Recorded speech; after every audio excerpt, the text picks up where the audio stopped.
The Mutability of Literature, a Colloquy in Westminster Abbey, Prose by Washington Irving. I know that all beneath the moon decays, and what by mortals in this world is brought, in time's great periods shall return to naught.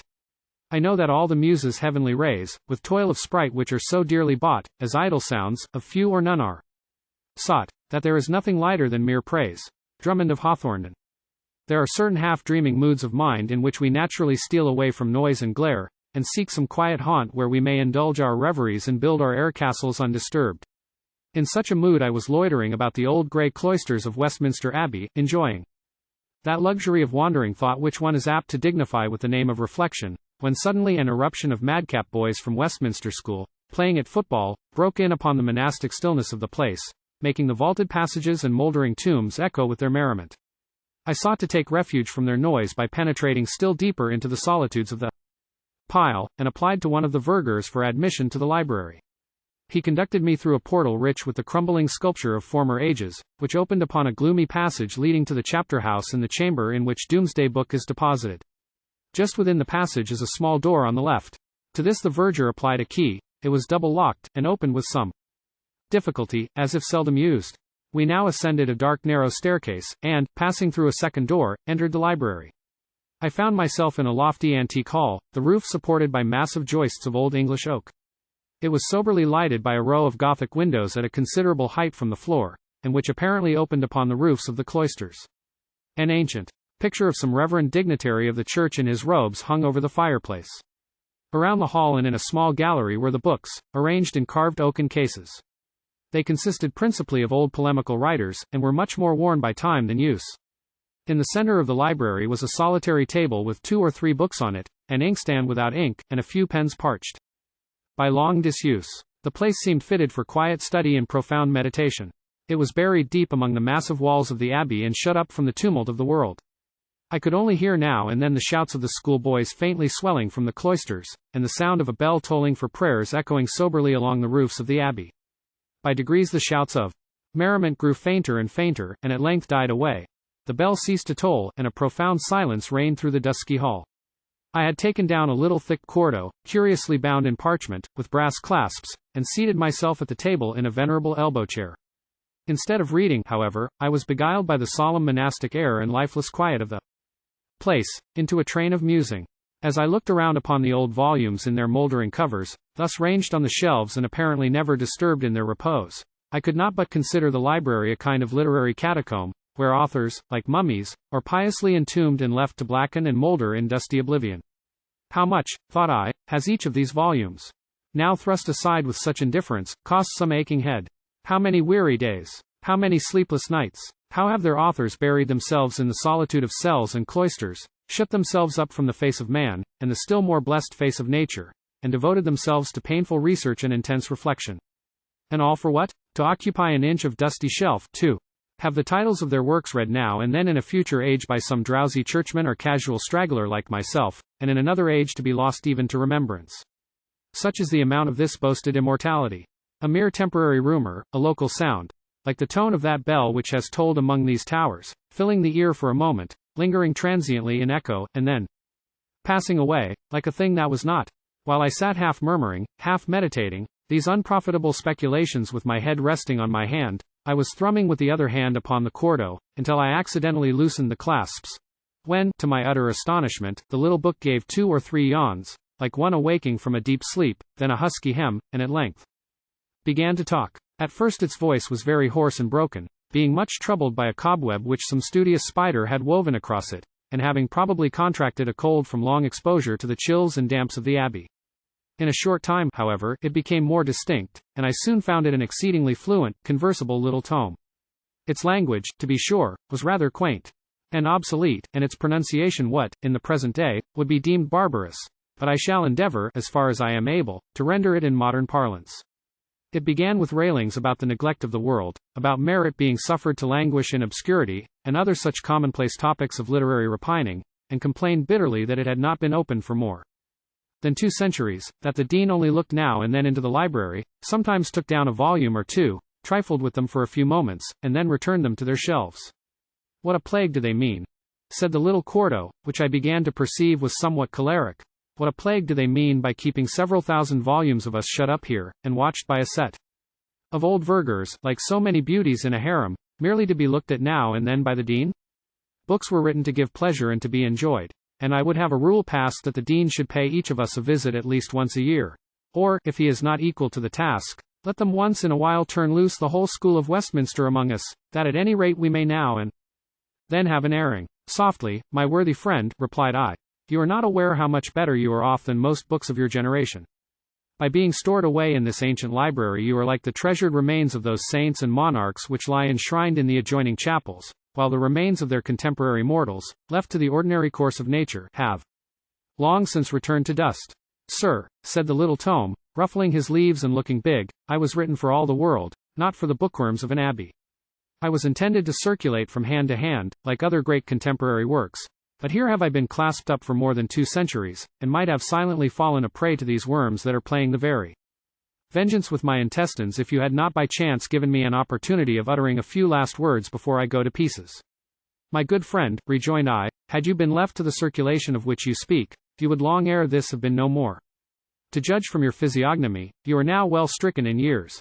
Very few of your contemporaries can be at present in existence, and those few owe their longevity to being immured like yourself in old libraries, which, suffer me to add, instead of likening to harems, you might more properly and gratefully have compared to those infirmaries attached to religious establishments for the benefit of the old and decrepit, and where, by quiet fostering and no employment, they often endure to an amazingly good-for-nothing old age. You talk of your contemporaries as if in circulation. Where do we meet with their works? What do we hear of Robert Grosseteste of Lincoln? No one could have toiled harder than he for immortality. He is said to have written nearly 200 volumes. He built, as it were, a pyramid of books to perpetuate his name. But, alas! The pyramid has long since fallen, and only a few fragments are scattered in various libraries, where they are scarcely disturbed even by the antiquarian. What do we hear of Giraldus Cambrensis, the historian, antiquary, philosopher, theologian, and poet? He declined 2 bishoprics that he might shut himself up and write for posterity, but posterity never inquires after his labors. What of Henry of Huntingdon, who, besides a learned history of England, wrote a treatise on the contempt of the world, which the world has revenged by forgetting him? What is quoted of Joseph of Exeter, styled the miracle of his age in classical composition? Of his 3 great heroic poems, one is lost forever, excepting a mere fragment. The others are known only to a few of the curious in literature, and as to his love verses and epigrams, they have entirely disappeared. What is in current use of John Wallace the Franciscan, who acquired the name of the Tree of Life? Of William of Malmesbury, of Simeon of Durham, of Benedict of Peterborough, of John Hanville of St. Albans, of, prithee, friend, cried the Cordo in a testy tone, how old do you think me? You are talking of authors that lived long before my time, and wrote either in Latin or French, so that they in a manner expatriated themselves, and deserved to be forgotten. One but I, sir, was ushered into the world from the press of the renowned Wynkin de Word. I was written in my own native tongue, at a time when the language had become fixed, and indeed I was considered a model of pure and elegant English. I should observe that these remarks were couched in such intolerably antiquated terms, that I have had infinite difficulty in rendering them into modern phraseology. I cry you mercy, said I, for mistaking your age, but it matters little. Almost all the writers of your time have likewise passed into forgetfulness, and de Word's publications are mere literary rarities among book collectors. The purity and stability of language, too, on which you found your claims to perpetuity, have been the fallacious dependence of authors of every age, even back to the times of the worthy Robert of Gloucester, who wrote his history in rhymes of mongrel Saxon. Even now many talk of Spenser's well of pure English undefiled, as if the language ever sprang from a well or fountain head, and was not rather a mere confluence of various tongues, perpetually subject to changes and intermixtures. It is this which has made English literature so extremely mutable, and the reputation built upon it so fleeting. Unless thought can be committed to something more permanent and unchangeable than such a medium, even thought must share the fate of everything else, and fall into decay. This should serve as a check upon the vanity and exultation of the most popular writer. He finds the language in which he has embarked his fame gradually altering and subject to the dilapidations of time and the caprice of fashion. He looks back and beholds the early authors of his country, once the favorites of their day, supplanted by modern writers. A few short ages have covered them with obscurity, and their merits can only be relished by the quaint taste of the bookworm. And such, he anticipates, will be the fate of his own work, which, however it may be admired in its day and held up as a model of purity, will in the course of years grow antiquated and obsolete, until it shall become almost as unintelligible in its native land as an Egyptian obelisk or one of those runic inscriptions said to exist in the deserts of Tartary. I declare, added I, with some emotion, when I contemplate a modern library, filled with new works in all the bravery of rich gilding and binding, I feel disposed to sit down and weep, like the good Xerxes, when he surveyed his army, pranked out in all the splendor of military array, and reflected that in 100 years not one of them would be in existence. Ah, said the little Quarto, with a heavy sigh, I see how it is. These and modern scribblers have superseded all the good old authors. I suppose nothing is read nowadays but Sir Philip Sidney's Arcadia, Sackville's stately plays and Mirror for Magistrates, or the fine-spun euphemisms of the unparalleled John Lely. There you are again mistaken, said I. The writers whom you suppose in vogue, because they happen to be. So when you were last in circulation, have long since had their day. Sir Philip Sidney's Arcadia, the immortality of which was so fondly predicted by his admirers, in which, in truth, was full of noble thoughts, delicate images, and graceful turns of language, is now scarcely ever mentioned. Sackville has strutted into obscurity, and even Lely, though his writings were once the delight of a court, and apparently perpetuated by a proverb, is now scarcely known even by name. A whole crowd of authors who wrote and wrangled at the time, have likewise gone down with all their writings and their controversies. Wave after wave of succeeding literature has rolled over them, until they are buried so deep, that it is only now and then that some industrious diver after fragments of antiquity brings up a specimen for the gratification of the curious. For my part, I continued, I consider this mutability of language a wise precaution of Providence for the benefit of the world at large, and of authors in particular. To reason from analogy, we daily behold the varied and beautiful tribes of vegetables springing up, flourishing, adorning the fields for a short time, and then fading into dust, to make way for their successors. Were not this the case, the fecundity of nature would be a grievance instead of a blessing. The earth would groan with rank and excessive vegetation, and its surface become a tangled wilderness. In like manner, the works of genius and learning decline and make way for subsequent productions. Language gradually varies, and with it fade away the writings of authors who have flourished their allotted time. Otherwise the creative powers of genius would overstock the world, and the mind would be completely bewildered in the endless mazes of literature. Formerly there were some restraints on this excessive multiplication. Works had to be transcribed by hand, which was a slow and laborious operation. They were written either on parchment, which was expensive, so that one work was often erased to make way for another, or on papyrus, which was fragile and extremely perishable. Authorship was a limited and unprofitable craft, pursued chiefly by monks in the leisure and solitude of their cloisters. The accumulation of manuscripts was slow and costly, and confined almost entirely to monasteries. To these circumstances it may, in some measure, be owing that we have not been inundated by the intellect of antiquity, that the fountains of thought have not been broken up, and modern genius drowned in the deluge. But the inventions of paper and the press have put an end to all these restraints. They have made everyone a writer, and enabled every mind to pour itself into print, and diffuse itself over the whole intellectual world. The consequences are alarming. The stream of literature has swollen into a torrent, augmented into a river, expanded into a sea. A few centuries since 500 or 600 manuscripts constituted a great library. But what would you say to libraries, such as actually exist, containing 300,000 or 400,000 volumes, legions of authors at the same time busy, and the press going on with fearfully increasing activity, to double and quadruple the number? Unless some unforeseen mortality should break out among the progeny of the muse, now that she has become so prolific, I tremble for posterity. I fear the mere fluctuation of language will not be sufficient. Criticism may do much. It increases with the increase of literature, and resembles one of those salutary checks on population spoken of by economists. All possible encouragement, therefore, should be given to the growth of critics, good or bad. But I fear all will be in vain. Let criticism do what it may, writers will write, printers will print, and the world will inevitably be overstocked with good books. It will soon be the employment of a lifetime merely to learn their names. Many a man of passable information at the present day reads scarcely anything but reviews, and before long a man of erudition will be little better than a mere walking catalogue. My very good sir, said the little Quarto, yawning most drearily in my face, excuse my interrupting you, but I perceive you are rather given to prose. I would ask the fate of an author who was making some noise just as I left the world. His reputation, however, was considered quite temporary.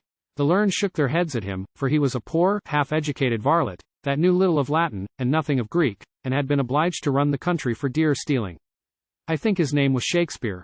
I presume he soon sunk into oblivion.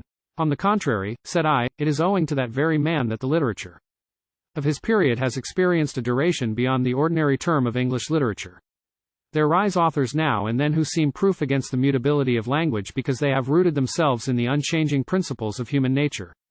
They are like gigantic trees that we sometimes see on the banks of a stream, which by their vast and deep roots, penetrating through the mere surface and laying hold on the very foundations of the earth, preserve the soil around them from being swept away by the ever-flowing current, and hold up many a neighboring plant, and perhaps worthless weed, to perpetuity. Such is the case with Shakespeare, whom we behold defying the encroachments of time, retaining in modern use the language and literature of his day, and giving duration to many an indifferent author, merely from having flourished in his vicinity. But even he, I grieve to say, is gradually assuming the tint of age, and his whole form is overrun by a profusion of commentators, who, like clambering vines and creepers, almost bury the noble plant that upholds them. Here the little Quarto began to heave his sides and chuckle, until at length he broke out into a plethoric fit of laughter that had well nigh choked him by reason of his excessive corpulency.